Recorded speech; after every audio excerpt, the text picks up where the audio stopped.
This is Duke University. Dr. Gergen, thank you so much for joining us today. It's really an honor to have you as the Graduate School's 2017 Distinguished Alum. No, it's an honor for me as well. You were well acquainted with Duke from a young age. Your father was the chair of the math department and you grew up in Durham. Yeah. What do you remember about Duke during your childhood? Well, I went through several periods because we moved, and of course I was growing older. So very early, we lived quite close to the East Campus. And my main memories are moving around in those grounds, those beautiful grounds, in the library, which my mother would take me to, and we would look through all these wonderful books. And it was a gorgeous place, but it hadn't been very much on the West Campus because my father's Department of Mathematics at the time was on the East Campus. Oh. So as I grew older, into sort of early teens, he'd moved to the West Campus. And at that point, West Campus was like going into a fairy tale. I mean, the architecture there is so unusual. It was like books that you'd read as a small child, and suddenly, God, these places really exist. The castles and so on. It's really quite fantastic and magical. And of course, the Duke teams were always a big thing. At that point, football eclipsed basketball by a great margin. Thousands of people would show up for football. And we were enamored with the players, and my brothers and I would go and sell football programs on Saturdays so we could get into the stadium free. Oh, really? And, yeah, and we would save our money because the greatest thing in the world, and probably don't even have it now, were barbecue sandwiches that they would make at halftime. Pit cooked barbecue, and it would cost $1.50. And if you saved up your money from the programs, you could have a sandwich at halftime. But often it was like too expensive. Uh-huh. But yeah, it was a magical place during those years for me.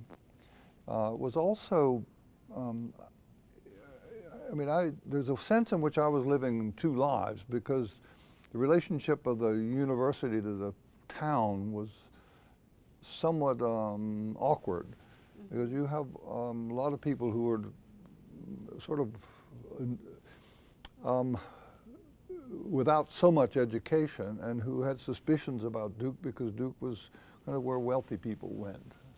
And I went to school with that group of people, and they all spoke in Southern accents. I mean, it was really heavy accents.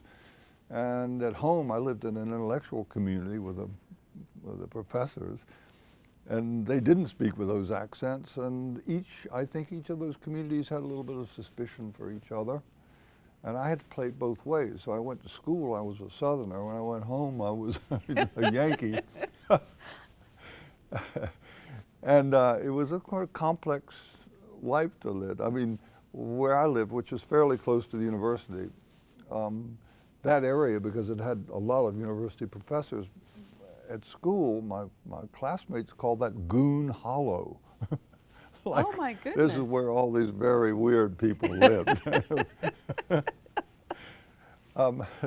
So it was an unusual time. I think it's mellowed now as I see it quite a bit, but back then it was the gap between the locals and the school was quite large.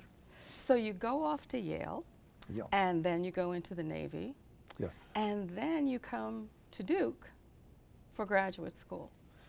What was it like when you were a graduate student at Duke? What do you recall?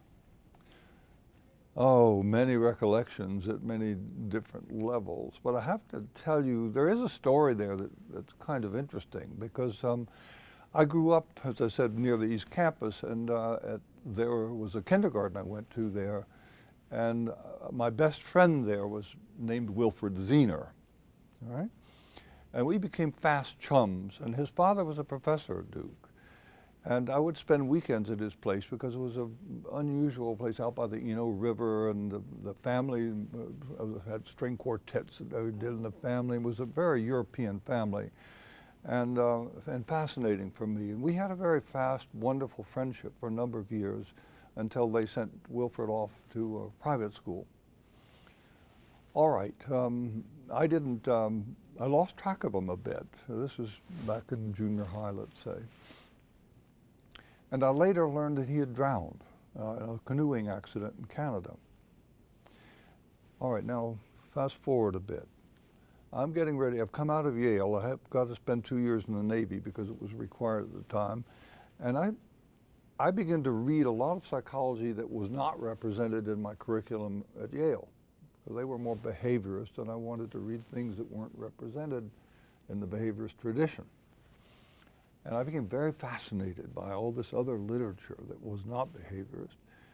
And so when it came time to write my essay for the graduate school, I wrote a lot on this counterculture psychology.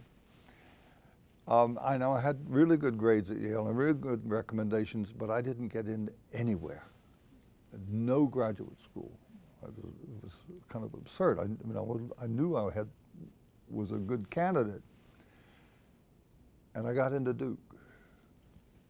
And I found out that my essay had so sort of alienated people from one school after another, and even at Duke I was like questionable. Because if I believed that, if that's the kind of psychology I was interested in, it didn't quite fit our program because we were into kind of different rigorous counting things. The head of that committee was Carl Zener. Oh. And there's a sense in which echoes of that past and almost the surrogate son swung me into that graduate school. How Take a chance. fascinating. Well, without that, I thought, I probably wouldn't be here today. Anyway, so that was the beginning. They had a wonderful department of psychology at that time. Really fine group of scholars and scientists who occupied, very concerned about the future of the field, what it meant to do psychology, very conscious of what it meant to do science and how that was going to be defined within the department. And Edward E. Jones, who took me on as an assistant, was at the top of his game at that time. He was sort of the star of the future of social psychology, which was going to become experimental, which was going to be all about laboratory experiments. And that's pretty much the way it is now, but he was at the turn of that, sort of working in applied sectors to turning it into an experimental discipline. And so I worked with him, and that was tremendously occupying. I mean, he was a real taskmaster, and he taught me extremely well. It was high rigor, high standards, and demand for a lot of dialogue. Why did I think that? What was that? And what did I think of this? I mean, it was a wonderful experience of education for me. So that's on the one side. I'm really trained extremely well. And the other, I have Professor Sigmund Koch. Now, Koch was an experimentalist at all. He was kind of a critic of psychology, very kind of charismatic intellectual who went on to write edit a 7-volume series on the state of psychology. So that's on the other hand, and then I could go off into sociology, which they welcomed, and I worked with Kurt Bach, who was a top-notch sociologist, and have that experience. So, and then I could take courses in philosophy. So for me, it was a wonderfully rich educational background. Really exciting time to be there. One other thing I have to say is that the relations between the faculty and the graduate students was also quite interesting. It was much more chummy than I think it became. Like there was an annual touch football game where the graduate students play against the faculty. And I've spent, I think, twice a week, I spent playing tennis with Ned Jones, my thesis advisor, in very antagonistic tennis. I mean, he was a very competitor. So it had and if you came into his office one day, you'd want to sit down and play chess before we talked about psychology, because that was important. So it was a very chummy relationship, and which was very nice, because we would be invited to homes of the faculty. Often, if there were a visiting professor given a colloquium, we would all go to the house of the faculty member who'd invited him. So it was a lovely experience in that way. How many people were in your cohort? Do you remember when you came in that first year? Yeah, I can't quite recall because a lot of them were clinical psychologists whom I didn't spend so much time with, but I suspect there were probably a dozen maybe. Okay, okay, okay, good. Now in 1973, you published what is perhaps your most influential work, an article entitled Social Psychology as History. Can you talk a little bit about the central ideas you put forth in the article and how they came about? Yes, but you have to realize something about the relationship of that article to my experience at Duke, because I was trained as an experimental social psychologist, and that was, again, what the field was to become. Now, I went from Duke because I had been so well trained that I got a top-notch position at Harvard. It was a position that everybody, all the graduate students wanted in the country at that time. And I got it, and it was largely because I'd been so, as I said, so well trained. Harvard was Department of Social Relations, so we were working with anthropologists and sociologists and political sciences and so on. So my milieu was much more broadly intellectual, and I also had this critical orientation from Sigmund Koch, so I was becoming more and more thoughtful about what I was doing, and began playing with some ideas at first, and my colleagues seemed to find them interesting to play with, but then I wrote them into this article, and then everything exploded. So, what was the article? Well, experimental psychology, like a lot of other sciences, prided itself on accumulating knowledge. That is, you study something to know more and more about it. So research, you search and then you go back and research so that you can accumulate knowledge over time. You can build truth.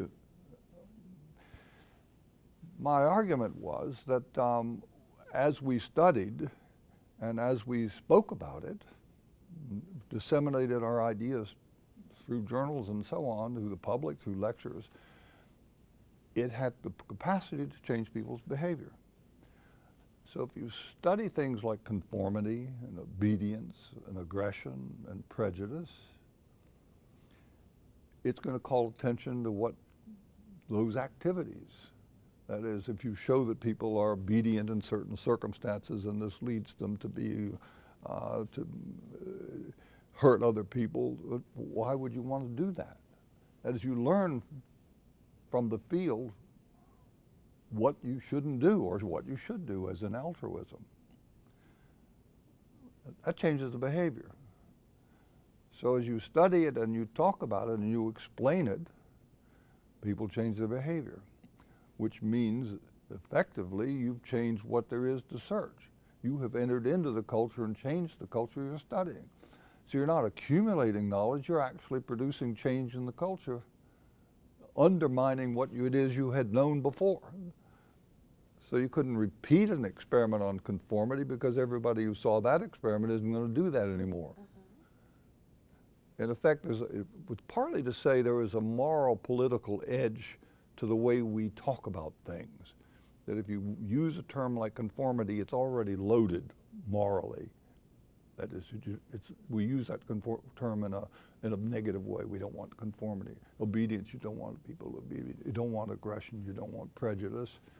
You do want altruism, and those terms are loaded. So when you study it and you explain it, it changes the culture. And it changes it in ways that will undermine what it is you had before or make it come true, as in self-fulfilling prophecies. So that means it's not cumulative anymore. You're not getting closer and closer to the truth. What there is to be true about is undergoing continuous change. So what you're doing is history, not science. Oh.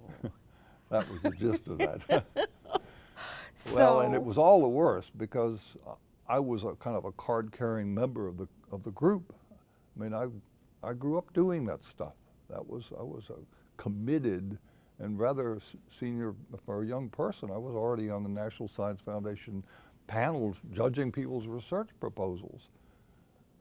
And here I was in this position at Harvard saying it was all history. So anyway. So the response was really intense. Very intense. Right? And so how did the debate play out? Was it through the pages of journals? Was it at your, psychology meeting on panels? I mean, all those things. It played out. The problem was in the major journal in which this appeared, which was in the back, because they didn't know what to do with it. It was a reflection on psychology, which nobody was reflecting on. You just did it. Mm-hmm. And here was somebody who was actually talking about it. So they put it in the back of the journal where nobody would see it, but it was like everybody read it. They got a huge number of critics. And so did several other journals, which were lesser journals, or people who wanted to have some part in it, but largely it was anger. So they finally, in this major journal, they took one article, twice as long as mine, critical, put it in the front of the journal, and declared the debate closed. That's how it got settled in psychology. In the meantime, there are other things, like it was an international meeting in Canada where they brought in a lot of top people to talk about the future of the field. And that ended with so much hostility among people that the sort of new psychology people, which I was sort of called, went off and had their own sub-conference. And old psychology people went and had their sub-conference, and we're at the same conference. But they won't talk with each other. Is the debate still going on? It still goes on in slightly different ways. Now, what's happened for me is that, several things happened. I should talk a little bit about what happened to me. I start responding to these. How legitimate are the criticisms? So I find generally that they're not very strong. They're not very well worked out. Again, they haven't had much history in working these things out. They're thin. So I'm feeling stronger and stronger about my position, and I do have a number of people who are pretty much persuaded about this. Now, what's happening in the intellectual world more generally, and this is in the 70s, 80s, is that there's great ferment about the nature of knowledge, truth, objectivity, rationality. There's a huge shift going on. I could describe it, but it's sometimes known as postmodernism, sometimes post-structuralism, post-foundationalism, but it pervades virtually all humanities and social sciences. Been a little slow to flourish in the natural sciences, but it's there. It's there across the board. Now, I became part of that set of dialogues. So I became friends with people across the disciplines. I was no longer specifically a psychologist. I was a roaming intellectual, which was a lot of fun. It still is. Now, what happens in psychology? Well, there's several things. One is psychology itself has moved after neuroscience developed. Things shifted because that looked like a major opening. We could talk about that sometime if you want to. But and it's happened at Duke as well, that people have gone to say, well, the brain is going to solve all these issues that have been so murky with normal psychology. That's a promissory note. I don't think it can be delivered on, but that's another issue. But this has come up again because there have been a lot of criticism, particularly of social psychology, about whether the studies could be repeated, because they have a lot of trouble repeating the experiments. Now, if you can't repeat the experiments, then they're not real contributions. Now, they didn't. So what's happened is the social psychology is history argument is now resurfaced as saying, well, why would you expect them to replicate? Because the culture is moving. So it's now resurfaced in another way. My wife says that a lot of social psychology more or less has accepted some of the social psychologist's history. They just keep it in a sort of low level. But What about your relations with other psychologists? Were they affected by the article and your position? well, yeah, I mean, because, well, I mean, even with my thesis advisor, Jones, I think he was personally hurt by that set of arguments and wrote some things which are not so kind in a handbook about the arguments, feeling they would just go away, but they were sort of dismissive. And it took some 10 years before we made up again, which we did, but it was a touching moment because, I mean, here I was sort of his star student, and I'd turned my back on him. And yeah, there was a lot of tension. So, but again, I said we did make up. We sort of reached the point we could coexist and co-care about each other, which was very important for me. Yeah, that had to be difficult, you know, because there's such a close relationship between the student and the advisor. Yeah. You know, that for that breach to happen had to be difficult for both of you. I have to say, on the other hand, that this is sometime later. I was giving a paper at a meeting in Boston, and Sigmund Kant showed up. And I was doing this kind of critical thing, and he came over and gave me a big congratulations. So I did have some of that faculty still there on the side. You are co-founder and current president of the Taos Institute. Tell us a little bit about the Institute, its work, and why you felt it was important to start it. Well, yeah, it's useful to understand a little bit of what happened after social psychology's history and movement into this larger set of concerns about the nature of truth and objectivity. Because for me, social psychology's history transformed over time into a social constructionist theory. Yes, I forgot to. And Yeah. constructionist theory is essentially, at the root of it, where science attempts to traditional science, if you have an object, it's to tell the truth about the object. So the object should inform your words. Now, and you can correct the words by continuously observing the object. What happens in constructionist theory is it reverses the whole thing. It says the words you bring to it will determine the way in which you observe the object and what you take from it. All right, now, I mean, for example, if you take the room we're sitting in, if you ask for an interior decorator to come in and study, do research on the room, they're going to come away with a whole lot of different facts than if you ask a fire inspector, who's going to come in with a different language and a different set of concerns, and they're going to observe the room in a totally different way. So what you come to bring to bear, your community, what you're looking for, what you care about, is going to determine what you take from that. So you can't just passively observe the object and come up with words. You have to come to the object with a care about something and a vocabulary that you share with a group of people, assumptions that you share. And as you share those assumptions and take them to the object you'll come up with the different ways of looking at it, or different perspectives, you might say, different frameworks.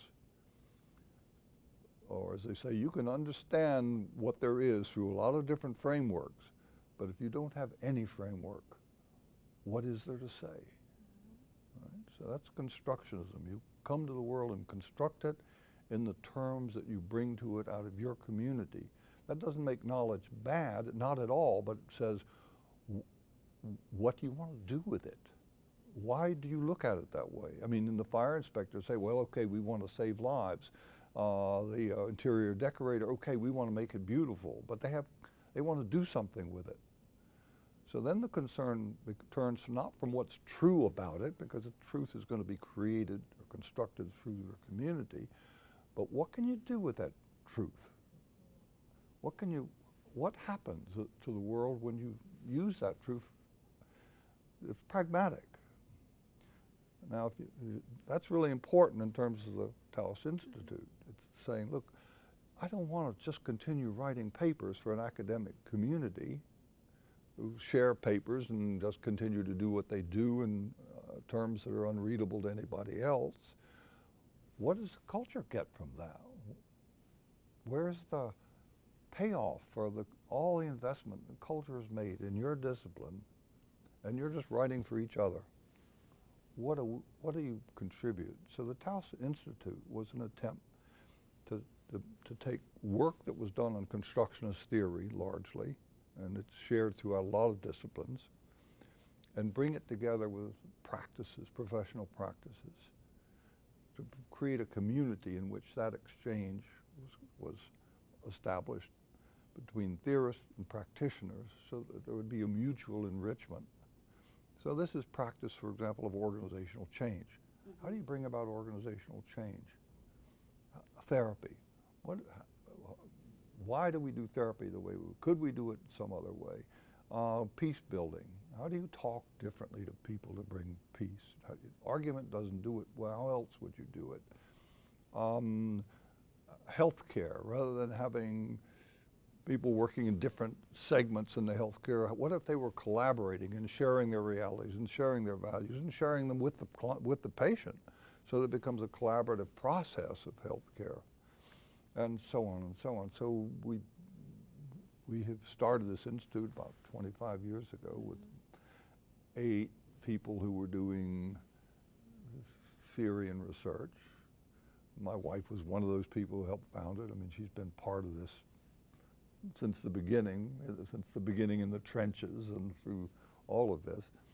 But with some friends of ours who were, again, both in the academy and in practice, and started having conferences, and these grew, people loved them, and so we started publishing books and having workshops, and this just expanded out, and so that now there's a Taos Institute in Europe, there's a Taos Institute in Latin America, there's one beginning in China at this point, and we have a Ph.D. program where we've graduated some 70 practitioners who want to go back to get a Ph.D. All right, so they want to do a sort of a practical-oriented Ph.D.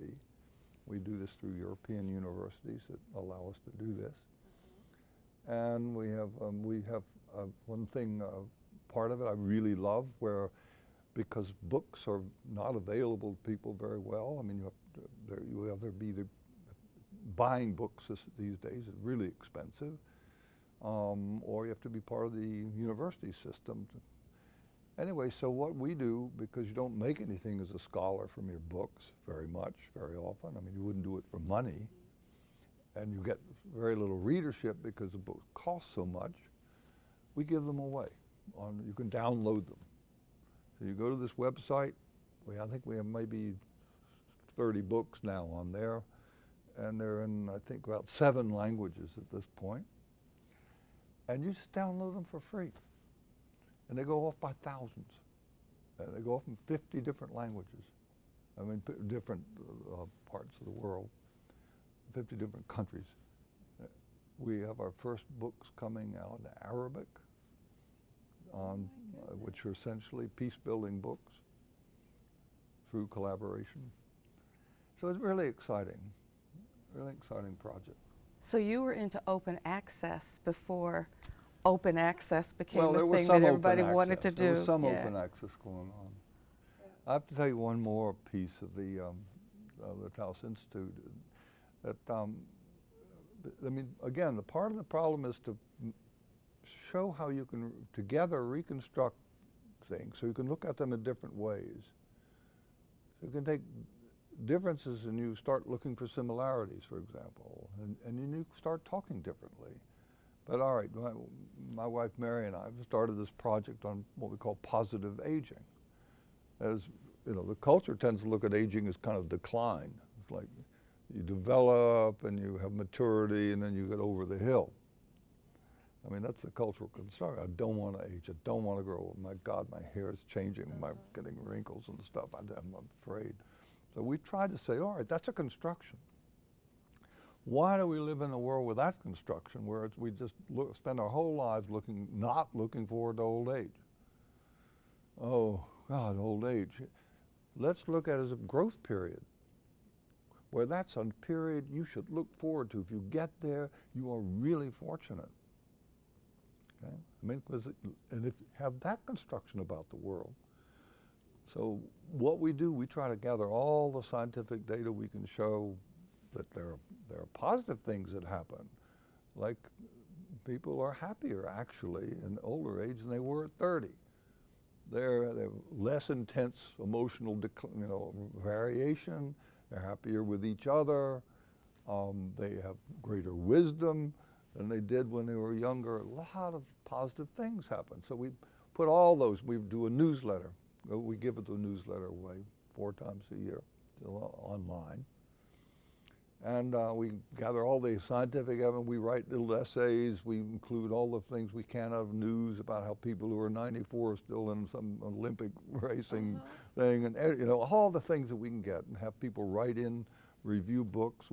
We send this out about 4 times a year, and it's such good reading. People love to read it that now volunteers have come up and said, "Can we do this in other languages?" So now it's in, I think, what, about 6 languages now. So I think it's in Chinese, it's in Greek, it's in all the normal languages. But it's a project, it's an applied project. Aging. I like Change that. the conception of aging. I think that's great. Yeah, it is. On the Taos Institute, is it like Taos, New Mexico, or Yeah. was there some other? All right, good question. In part, it was the Taos Institute because one of the people who was the founder lived there, and we had our first conferences there. Okay. And we love the atmosphere because it's a very multicultural atmosphere, and it's very close to nature. And there's a lot of sense of we get along together within this setting and with nature, and we like that as kind of the feel of what we represented. So, and there was also a Santa Fe Institute, which already existed. Right, right. And we thought, okay, it's a Santa Fe Institute, which has some similarity. We'll make it the Taos Institute. Okay, now that makes sense. That Yeah. makes sense. Last question. What advice would you give today's graduating students? There's a lot of things going on there because there's a sort of international or global context, and there's also the work context within, particularly if they go into universities. Let me talk a little bit about the universities for a moment.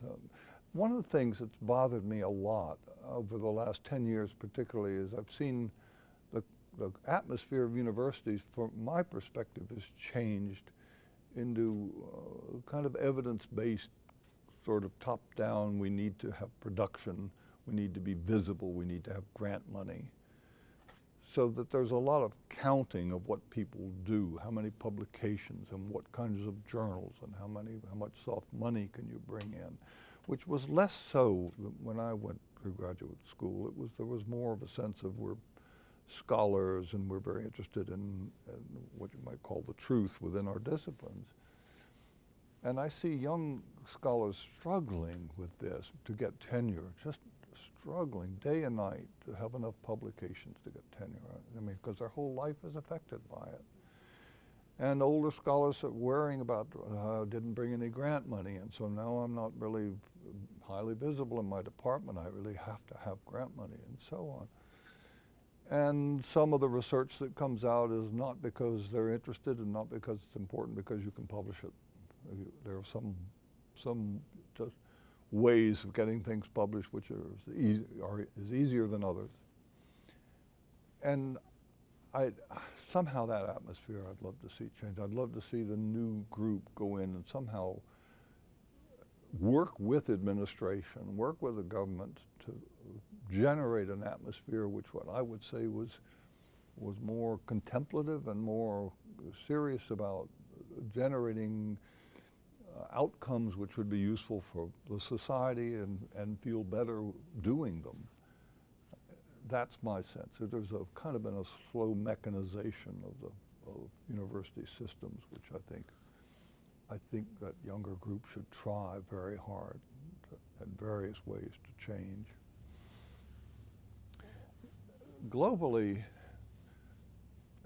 that's more complex, and again, you could see from what I said before that what I'd really love to see are scholars who are thinking about ways in which their work can be used within public settings, and not so much concerned with whether they get another publication within the group. How can they change? How can they make themselves accessible to the world? How can they generate work which enters into the public discourse in ways that would be useful? I remember trying to write early on for a public audience and realized that how I had been taught to write within the university system, which is a highly skilled, sophisticated,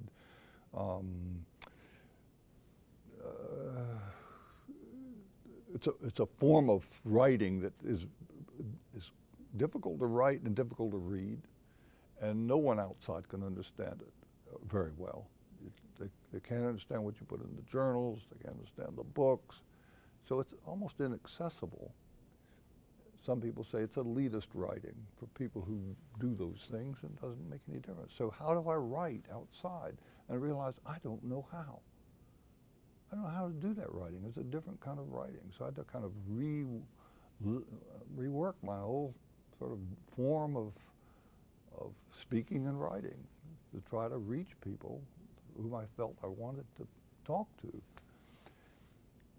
So how to participate then as part of like a public intellectual, a public scientist? I mean, that's because the problems we have in the global world are just huge, and they're not going to get easier. I mean, the rapid changes in the world conditions today are immense. So how to keep up with that, how to be part of it, how to enter into it, how to co-create the future. That's really the major challenge. I mean, here you've got people coming out of the graduate school who are really highly skilled, highly intelligent people. How can they enter into creating that future instead of hiding away in the libraries, laboratories? Thank you so much, Dr. Gergen. You're so welcome.